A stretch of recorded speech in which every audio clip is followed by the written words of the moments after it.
सुन्नु त यो शान्ति भन्ने मान्छेको हो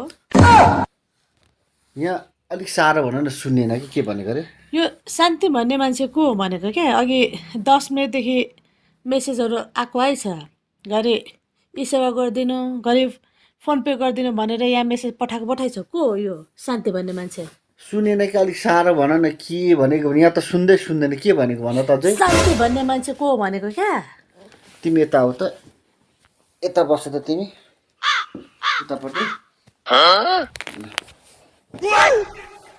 तिम्रो भाइले 1 वर्ष अगाडि 50,000 पैसा लगेको थियो नि सापट्टि दिन्छु भनेर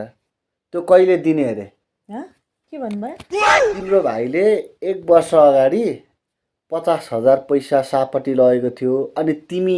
जमानी बसेको थियौ नि म दिन्छु भनेर त्यो पैसा कहिले आउँछ ए है कस्तो यहाँ बस्दाखेरि त केही नसुनिँदो रहेछ ए बस्नु पढ्नु